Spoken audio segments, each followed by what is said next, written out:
Hello, hello, everyone. Hello, Amanda. Good morning. How are you? I am doing very well. It is a beautiful fall day here in New York. Is it, fall in New York, that crisp in the air is a little different than here in Austin, Texas, just saying. Yeah.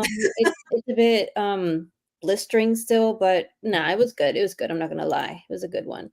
So, are you already in the the pumpkin spice latte phase, or do we not do that? I think the world around me is in that phase. I don't know if I personally am in that phase. I'm a tea drinker. I don't get real excited about the pumpkin spice lattes. I know a good pumpkin bread might interest me, you Yeah. know, pumpkin muffin, pumpkin pie.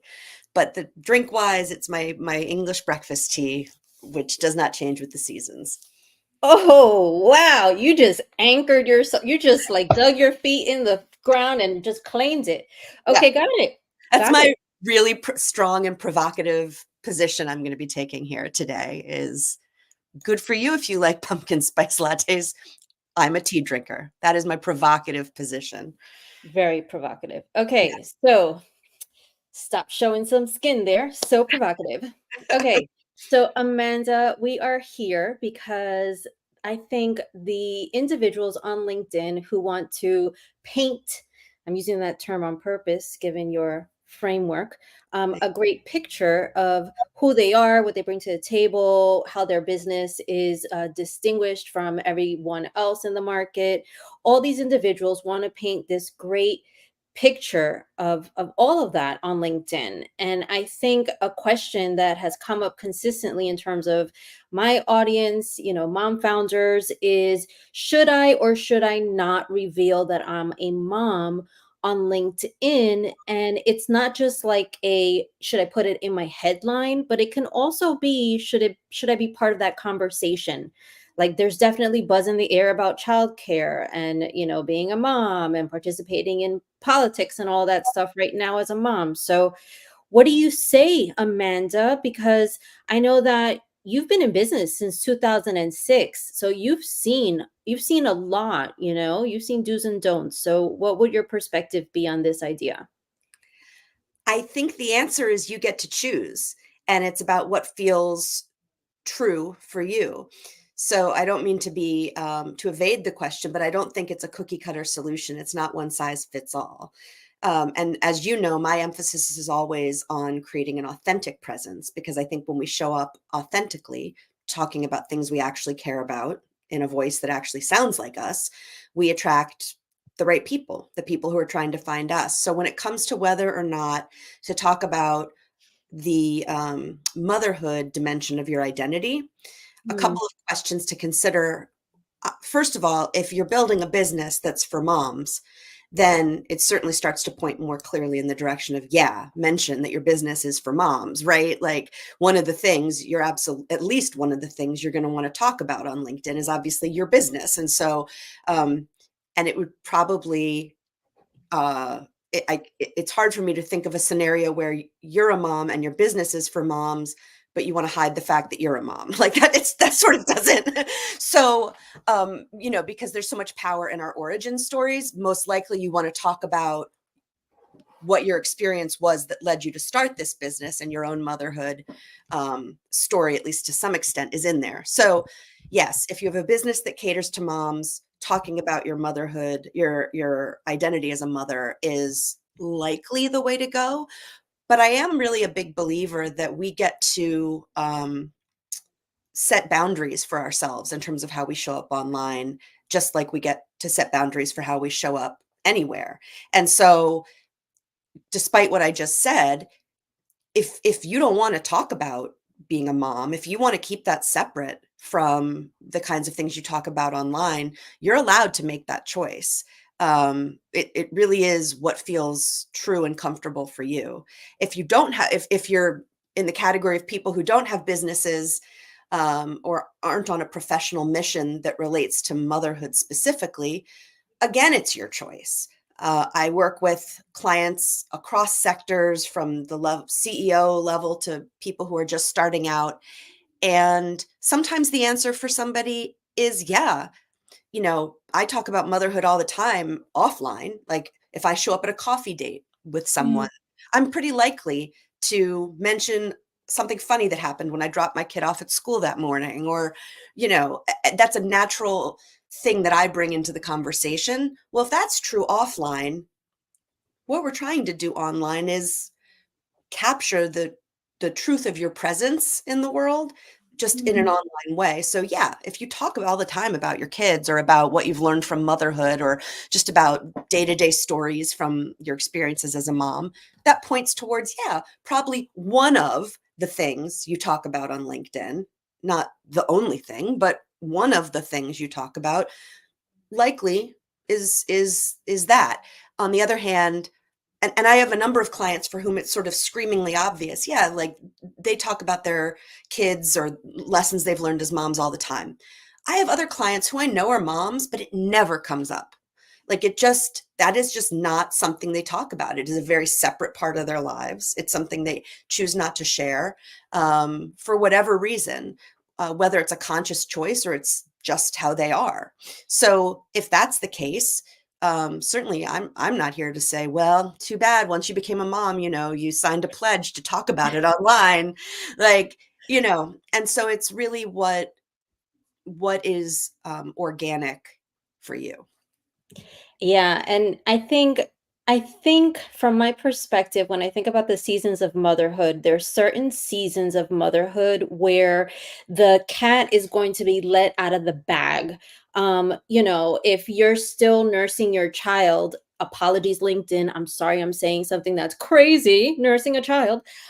You might have to step out every now and again to nurse your child. And so what are you going to say? Like, I constantly have to go to the bathroom? Like, you know what I mean? Like, I think it's okay to consider what is going to come up anyways. So, really be upfront about it. I think the other side of it is, to your point, it takes energy to put yourself out there, sell your business, talk about your credentials. It also takes energy to suppress, hide, or pretend that you are something that you are not. I don't know any mom. Maybe you know a mom that has a lot of energy to waste. I don't know them. No, Just saying, no, I right? make such a good point. That's such a good point. It's exhausting to conceal ourselves. I think so. Think so. I really do. And I think, here's the whole thing, right? So, like, both of us, came from worlds where we were in corporations and you had to kind of conceal yourself. Maybe that was part of the, impetus for like going on your own, where you could be a little bit more yourself, right? But when you're working for someone else, I think that's a really big nuance that I want to just point out. It might even be the elephant in the room, giving your elephant imagery in the back. But when you're working for yourself, like, if not now, when you're your own business owner of being yourself, then like, when exactly do you intend to bring the fullest expression of yourself to the world? Now, I'm not going to be obtuse to the fact that, let's say I have a SaaS startup, and let's just imagine the competition was all individuals that, for whom their children are not their number one top priority. Let's just imagine that's the competition for funding. I'm not going to sit here and say that is not a consideration for you to consider in terms of revealing that you're a mom in your headline or in your messaging, etc. So it is a consideration, but at the same time, please understand again that if you are in a certain season of motherhood, I mean, God bless you if this is you looking for funding and nursing people. That you're going to have to bring it up at some point or come up with a really great excuse, which is not going to be believable after 10 times. Yeah, yeah. So, just a consideration. The reality is a lot of people conceal a lot of things on LinkedIn, including age also. We have these headshots from, like, okay, maybe not 1987, but from like 2005-ish or so, that just don't match what you see when you get on a Zoom call. So that's another consideration. Apart from being a mom, it's also like, okay, you are as experienced as you are. Like, do you reveal that? And I think that might be another sort of tangential thing, but what do you think? I mean, I think the two things I'd emphasize are, again, it comes down to an individual's choice. And I think also what I want to just call out is that we are talking about LinkedIn and we're talking about online, but really we're just talking about how you show up in the world, right? Mm, If you feel like you don't have permission to ever mention your kids on LinkedIn, probably you also feel that way about ever mentioning your kids in a meeting with a client or a business conversation, right? And so it's really about the inner work of, am I okay with that? Am I choosing never to talk about this aspect of my identity because it's just mine and it's private and I'll talk to my friends about it and it just doesn't feel natural to me to bring it up at work? Or am I not doing it because I'm afraid? Because I'm afraid of the repercussions, I'm afraid of being judged. To your point, those are reasonable fears. We don't live in a world that makes it real easy for moms to let their mom flag fly in professional spaces without repercussions. We're getting better, but we're not there. So it's mm, completely understandable if you would feel afraid or very hesitant, self-conscious. At the same time, biggest picture, that's not a sustainable way to live. I don't think, for your soul. It's gonna catch up mhm, with your spirit, it's gonna catch up with your body. Like, we think we're getting away with certain things when we're, inauthentic, and then, all of a sudden we're sick, all of a sudden we have headaches all the time. Y you I think in the long view, want to get to a point in your life where you're in a situation, your situation is such that you feel comfortable being who you are and that you don't have to do all these little calculations in your head about like, well, if I mention that I'm nursing, like they're not going to give me the promotion. There is the reality of where we are today. But I say age 48, no secrets here. If I've learned anything, over mm, the years, as an individual and in my work with people, the truly powerful position to be in is to find a way, and that's the opportunity too with starting your own business, is to find a way to be in the world that's true to who you are. And then just to be really pragmatic for a second, in the work I do with my clients, crafting an authentic LinkedIn presence, it's not just so you can pat yourself on the back and be like, good for me, I'm authentic, like gold star. It actually is more powerful. You unleash far more power. You are far more attractive. You are sending up a far more powerful beacon. I believe that we're trying to find the people who are trying to find us. When mm, you're kind of underneath 6 layers of self-management and you're feeling real self-conscious and I shouldn't say this and I shouldn't say this, your power is cloaked. When you're mm, allowing yourself to show up as who you are and talk the way you really talk, not the way someone told you you're supposed to talk in an office, and talk about things you really care about, not just things you think you're supposed to post about. You unleash power, and that leads to magnetism. And my clients get everything from promotions to invitations to be on podcasts to, whatever types of rewards or advantages you would want over the course of your career. You're trying to find your ideal customer. Well, how are they going to find you if you're not sharing you, right? So I acknowledge, and it is, of course, uh, um, not easy to do what I'm saying, offline or on, right? Like, be who you are is like the work of a lifetime for many of us. Right? So it's not, I don't mean like jot this down and then tomorrow real quick, like just be yourself on LinkedIn. Like, you know what I mean? It's like this is a journey, and you mentioned seasons of motherhood, and there are seasons of life. I mean, if you're a single parent, single mother, and you have all this financial pressure on you, it is understandable that you're going to be more measured. You're going to feel more risk averse. I think there are probably stories we can point to of very successful businesswomen who defied that fear despite circumstances and are that much more successful to show for it. So I wouldn't say it's impossible in any situation, but my God, is it understandable. So this isn't about judging you or being like, she's right. I'm not my real self. Like, I suck. Right. Like, I'm in business. It's so hard for so many people. I mean, CEOs who stand on world stages get in their heads about what to say on LinkedIn. So it's hard. It's hard.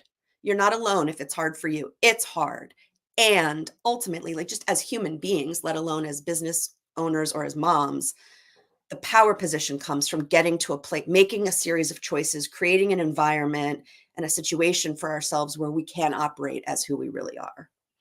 Yeah, absolutely. I can't say that um I was just born wanting to do live streams and casually have conversations with like experts and really cool people.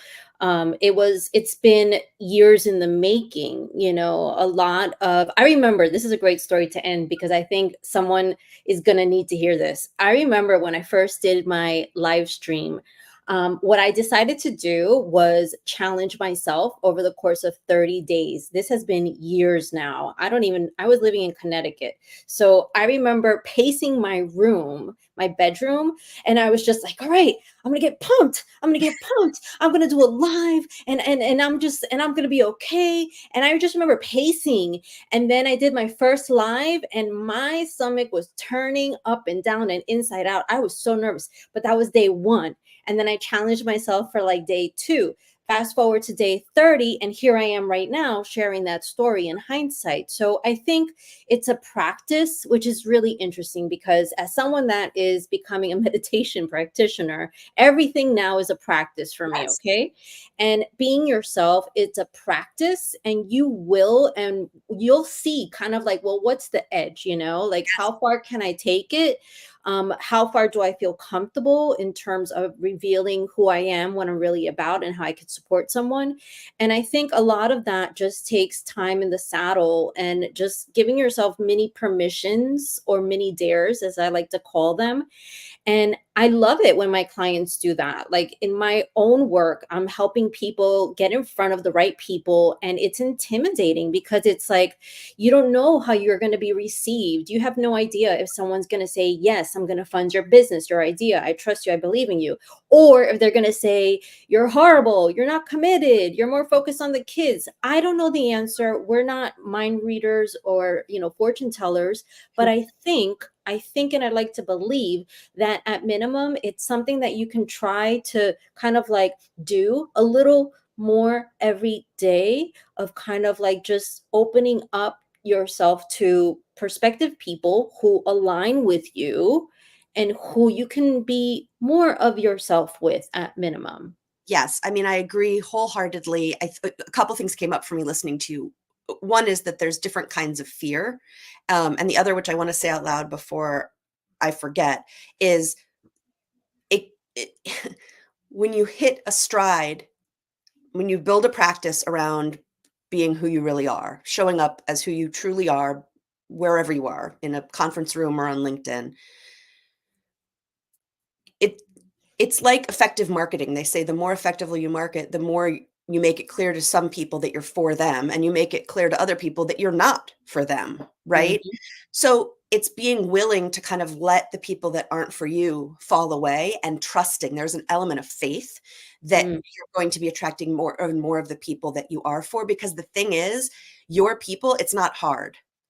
It's you feel relaxed. You don't feel self-conscious and like you're second guessing every little thing. That's a sign that you have some inner work to do, frankly. I mean, I'm just being real. And that, you're probably not allowing yourself to be around people who make you feel great about being you. So that's one mhm, thing. As there's so much more to say, I'm trying to be brief. As far as two kinds of fear or reading your fear, there's fear of being judged. There's fear like, oh, I couldn't do that. But then there's fear like, I know, like deep knowing that this is right, but God, it's scary. Though mm, that's I don't want us to conflate those, because I'm afraid to post the real reason I launched my business because people might judge me. That is, not a fear to listen to. That is, I think, coming from your head more than your heart. This other kind of fear that's like, "Shoot, everything they're saying is resonating with me, and it really feels right to start posting more about what I really care about on LinkedIn, but my God, I'm terrified. I'm gonna do it anyway." That's bravery, and that's following your heart, you know? So it's kind of like, is this a fear because I know it's right, but it's hard? mm. that's the good kind of fear to follow. So, I mean, Yeah. we could talk for 7 more hours about fear and all of this, but I just wanted to kinda get that in. No, I think it's important. I think it's also something that I don't see often on LinkedIn. LinkedIn is very, very sterile in lots of ways. And my heart goes out to anyone that wants to de-sterilize, or if that's even a word, LinkedIn, Contaminate? contaminate in a good way. That's our call to action today is let's contaminate LinkedIn. Our microbiome, right, can use all those anyway, whatever, I'll stop right there. Point of the matter is the following. I invite anyone that's listening to Amanda or myself to really just consider, what's the real reason behind them revealing or not revealing that they're a mom on LinkedIn. And if that real reason is something that's important to you, or it's just like a fear that would just require some bravery, then take action. And so, Amanda, I'm excited that you and I are collaborating on a big initiative. So, that is coming up. And I wanted to just invite anyone that's listening to definitely learn more about the masterclass that I'm doing for mom founders on September 23rd or the 24th. The link is right there, melissalarena.com/masterclass. And Amanda, what do you have going on? How should people continue to follow you? I would love if people are interested in this to come to my website, which I don't have displayed, but I'll say it's Mighty Forces .co, not com, .co. And by the way, that business name comes from the quote, "Be bold and mighty forces will come to your aid." But if you go to mightyforces.co, all my offerings are there, as is the opportunity to sign up for my email. That's probably the best quick step to do is just go there, sign up for my email, and then all the different things I offer will become apparent to you as you receive my emails over time. I sound so mysterious. Sounds like a magician. Okay, got it. Thank you. All will be revealed. All right. So hopefully, LinkedIn has felt a little lighter for anyone that's entertained right here on LinkedIn, or Facebook has felt a little bit more businessy. I don't know. So have an awesome one, Amanda. I You appreciate too. you, and I'm excited that we are collaborating on something cool. Thank you. Bye bye. Bye.